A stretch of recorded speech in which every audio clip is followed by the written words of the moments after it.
시간 11시 56분입니다. 어쩌자고 이렇게 되는지 모르겠습니다.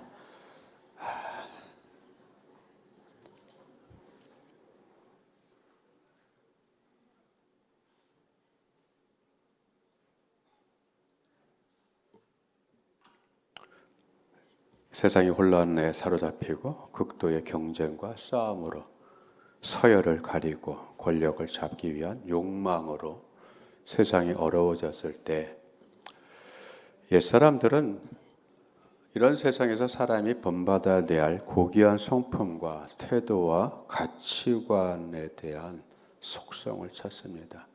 어떻게 하면 좋을까? 뭘 닮아가야 될까?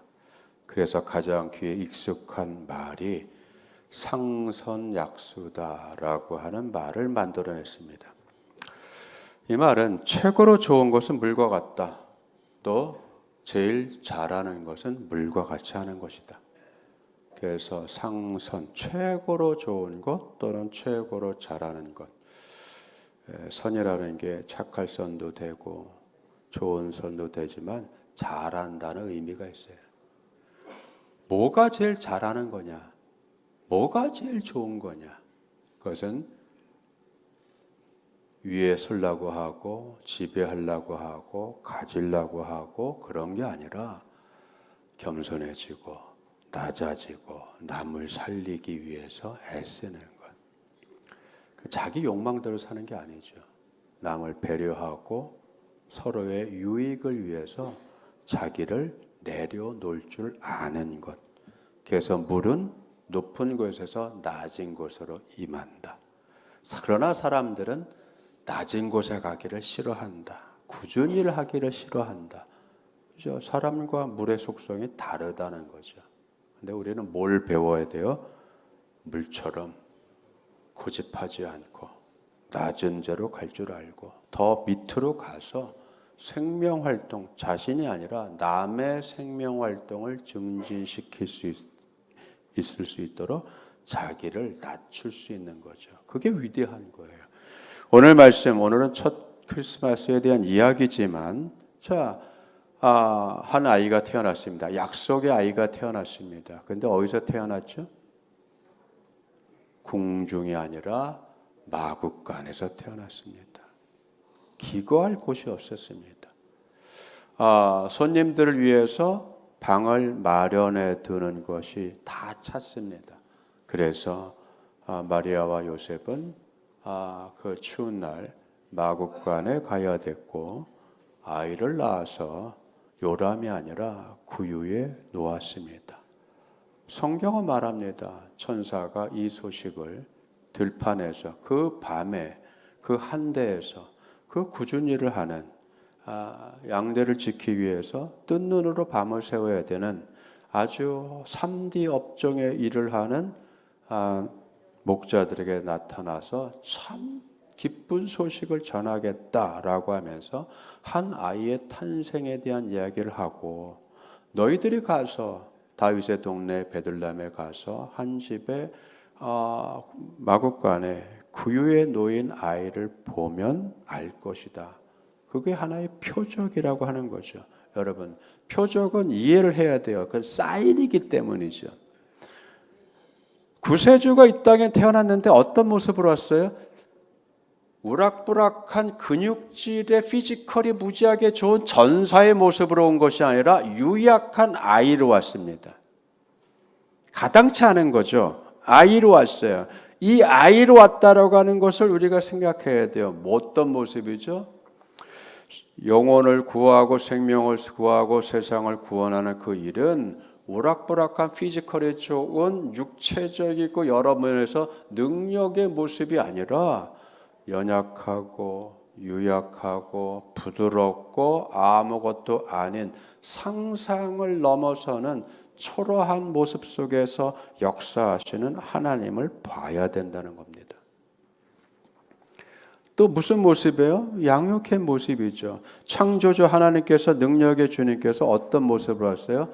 사람의 손에 길러져야 될 어린 아이로 왔습니다. 길러지는 거예요, 여러분. 주님은 어떻게 길러졌죠? 낮고 겸손하고 이름이 없고 지체 높지 않은 사람들의 손길에 의해서 길러집니다. 첫 출발이 어떤 거예요? 미약한 거죠. 연약이죠. 그러나 그렇게 시작한 주님은 어떤 길을 어떤 손에 의해서 죽어갔습니까? 지체 높고 교만한 자들에 의해서 죽어갔어요. 여러분, 역설이죠. 낮고 아무것도 아닌 지체 높지 않은 세상에 영향력 행사할 줄 모르는 가정에서 그 손길로 길러졌어요. 여러분, 하나님의 놀라운 일이죠. 시시하게 시작합니다. 아무것도 아닌 것처럼 시작돼요. 볼품없이 시작되죠. 그러나 여러분, 그것은 하나님의 위대한 일이잖아요. 그걸 우리가 구유에 놓인 아기를 통하여서 우리가 깨달아야 되는 거죠. 화려하고 놀랍고 위대하고 힘있게 몰아붙이는 태풍과 같은 힘으로 시작하는 것이 아니라 부드럽고 연약하고 미약하고 어떻게 보면 좀 기대에 못 미치는 그러한 모습으로도 하나님은 얼마든지 시작할 수 있다. 그뿐만 아니라 뭐죠? 배우는 거죠. 배워야 되죠, 여러분. 말을 배워야 되고 숟가락질을 배워야 되고 행동을 배워야 되고 하나서부터 끝까지 배워야 되죠. 창조주 하나님께서 연약한 사람으로 와서 배운 거죠. 성정을 배우고 연약함을 배우고. 여러분 생각해 보세요. 바둑 장기를 둘 때 차포 다 떼고 뭘 장기를 둘 수 있겠어요? 쫄들 가지고. 그러나 그 모든 권한과 힘과 이런 것들을 다 내려놓고 여러분 차근차근 하나씩 배우면서 시작된다는 것이 사람들은 성질 급해서 차근차근 배우는 게 아니라 빨리 하고 싶고 건너뛰고 싶고 한 번에 왕창 이루어내고 싶은 허영된 생각으로 살아가잖아요. 그러나 하나님은 허영되기 시작하는 것이 아니라 차근차근 배워가며 쌓아가며 루틴을 정해서 그걸 꾸준히 해나가는 것이요. 예수님은 어디까지 배웠죠? 목수일까지 배웠잖아요. 아버지가 목수면 자식도 목수인 거예요. 그 일을 배우잖아요. 뛰쳐나가지 않았죠, 여러분. 우리는 뭘 하다가 힘들면 뛰쳐나가잖아요. 내가 이거 하러 왔어 하면서. 내가 이거밖에 안 돼. 왜 내가 이런 대우를 받아야 돼? 주님은 그렇게 하지 않았죠. 사람에게 무슨 대우를 받았어요? 창조주 하나님께서 이 세상에 왔지만 아무도 자기 백성이 알아주지 않더라. 모르더라. 배척을 하더라. 그 배척받는 자리까지 내려오셔서 배척을 당하시면서도 의지를 꺾지 않으시고 뜻을 꺾지 않으시고 은혜를 꺾지 않으시고 사랑을 꺾지 않으시고 그걸 베풀어 주시잖아요. 땅에 미천한 자들에게 찾아오셨잖아요. 땅에 미천한 자들에게 찾아왔어요. 그 상징이 뭐죠? 그 당시에 예수님 당시에 목자는 인정받지 못한 직업이었어요. 꺼리는 직업이었죠. 자기 양들도 아니고 고용돼서 남의 양을 쳐야 돼요. 여러분 그렇죠? 이 목자들이 무슨 1억 연봉자들이 됐어요? 노조를 결성했습니까? 아니에요, 여러분. 힘을 과시할 수 있는 상황이 아니었죠. 떳떳하지 않았죠. 여러분 그렇죠? 그 당시에 나는 목자입니다. 직업에 대해서 여러분 우월감을 가질 위치가 아니었어요. 주님은 굳이 그들을 찾아오잖아요. 주님의 오심은 뭐죠? 자리도 낮고 천한 자리지만 찾아와서 좋은 복된 소식을 처음으로 전달받은 사람도 꾸준히 일을 하는 낮고 천한 자들이었습니다. 그것을 여러분 마리아는 이렇게 노래합니다. 내 마음이 하나님 내 구주를 기뻐하였음은 그의 여종의 비천함을 돌보셨음이라. 여종의 비천함을 돌봤다. 여러분 그렇죠? 마리아의 평상시의 생활을 알 수 있는 대목이에요. 지체 높은 가정도 아니고 품이 있는 가정도 아니고 몰락한 가정이죠. 내세울 곳 없죠. 뭐가 풍족했겠어요? 가난했는데 얼마나 가난했어요. 정결 아들 예수를 낳고 정결 예식을 치르는 그 40일째 되는 날, 여러분 예수님의 그 부모님은 얼마나 경제적으로 어렵고 구차하고 힘든 생활을 살았는지 비둘기, 산비둘기 2마리 가져왔다고 써 있습니다. 비둘기도 사서 기를 형편이 안 됐다는 뜻이에요. 이보다 가난한 상황이 어디 있어요? 이보다 구차하고 궁색한 삶이 어디 있어요? 그러나 주님은 돌아보셨다. 놀랍죠, 여러분. 놀랍죠. 이것을 여러분 구유에 놓인 아이를 통해서 우리가 봐야 될 사인이란 말이에요. 하나님의 일이란 말이에요. 그렇죠? 우리를 위하여 구원의 뿔을 그 종 다윗의 집에 일으켰다. 몰락한 집안에 놀라운 구원의 뿔을 주님이 세우셨다. 몰락한 집안이죠, 여러분.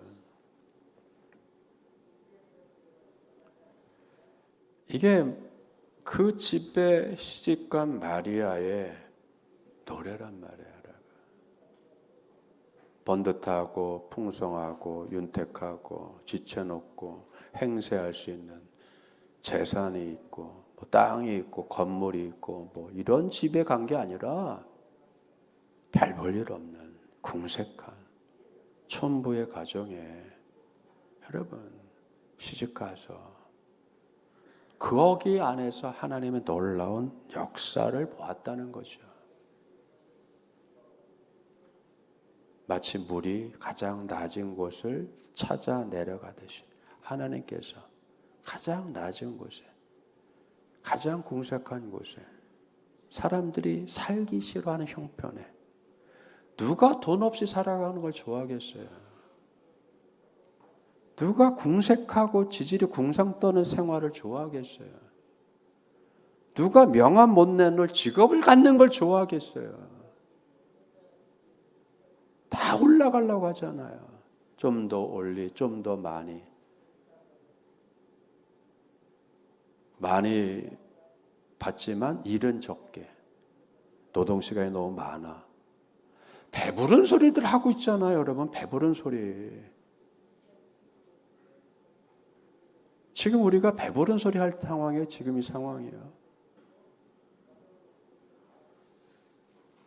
그러나 주님은 어떻게 돼요? 그런 걸 다 마다하고 더 낮은 곳으로, 더 낮은 곳으로, 최악의 자리로 물처럼 나무들의 뿌리가 있는 빛도 도달하지 않는 칙칙하고 어둡고 묻혀있는 거기까지 데려가서 생명력을 발휘하잖아요, 여러분.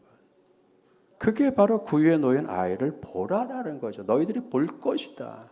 그것이 표적이다. 자기를 비워 종의 몸을 입으셨다. 빌립보서에 여러분, 그래서 바울이 위대한 거 예수님을 정확하게 이해한 거잖아요. 하나님의 역사를 정확하게 이해한 거잖아요. 하나님이 어떻게 일을 하시냐? 자기를 비우신다. 놀랍죠, 여러분. 종의 형상까지도 마다하지 않고 입으실 수 있다. 능수능란한 거죠, 여러분. 믿음은 우리를 이렇게 능수능란하게 만드는 겁니다. 싫은 자리일지라도 싫어하지 않고 가는 것. 낮아질 수 있기 때문에 구세주가 되시는 거예요. 낮아질 수 있기 때문에, 남의 밑에 들어갈 수 있기 때문에. 여러분, 그래서 옛 현인은 그렇게 얘기했습니다. 바위와 같이 크고 묵직하고 든든한 것은 가벼운 것 위에 있으면 안 된다. 모든 가벼운 것 밑에가 받쳐줘야 되는 거죠.